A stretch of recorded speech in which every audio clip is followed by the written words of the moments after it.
Hello friends, welcome back. देखिए question, find the work done by the force of gravity during the time a particle of mass 60 gram goes up on being thrown vertically upwards with a speed of 10 metre per second.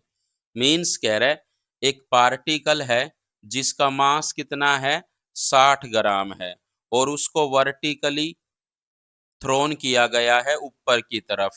तो ये particle ऊपर की तरफ जाएगा और finally क्या हो जाएगा, स्टॉप हो जाएगा। तो इस जर्नी के दौरान ये बताना है कि ग्रेविटी के द्वारा कितना वर्क डन हुआ है। Means work done by the gravity बताना है कितना हुआ है। सो यहाँ पर ये जो एम मास का पार्टिकल है, इसके नीचे mg फोर्स ऑफ ग्रेविटी नीचे लगेगी और इसका डिस्प्लेसमेंट कहाँ होगा, ऊपर होगा। तो यहाँ पर जो एंगल है between force and displacement, angle between force and displacement वो कितना है, 180 डिग्री है। और यहाँ पर फोर्स जो लग रही है ग्रेविटी की वजह से वो क्या है, कांस्टेंट है। सो अगर यहाँ पर फोर्स कांस्टेंट है तो वर्क डन का जो फॉर्मूला होता है F vector dot S vector, ये यूज कर सकते हैं, F S cos theta. F force है, कितनी लग रही है, mg के इक्वल, और डिस्प्लेसमेंट मान लेते हैं कितना हुआ है पूरी जर्नी के दौरान, s हुआ है, और कोस 180 डिग्री, कोस 180 डिग्री -1 होता है। So work done by the gravity कितना आ जाएगा, माइनस का mg s के इक्वल आ जाएगा।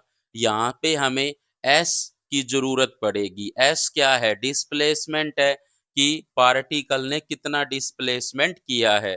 सो हमें s निकालना होगा। हम v square minus U square equal to 2as इसका यूज करेंगे। v क्या है, फाइनल वेलोसिटी है जो 0 है, तो 0 का स्क्वायर 0 आएगा। u कितना गिवन है, 10 मीटर पर सेकंड गिवन है।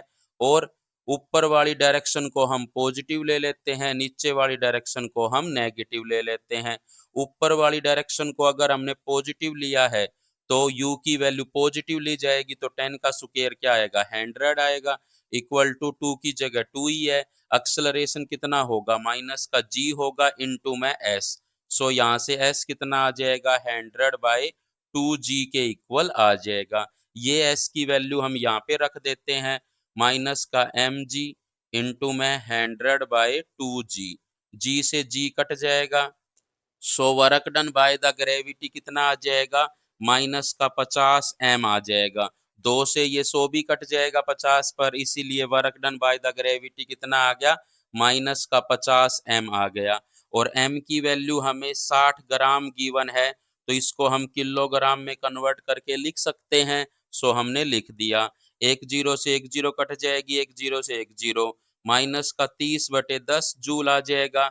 सो कितना आ जाएगा, माइनस का 3 जूल आ जाएगा। तो ग्रेविटी के द्वारा कितना वर्क होगा, माइनस का 3 जूल वर्क होगा। सो 20 का क्या होगा, राइट आंसर होगा।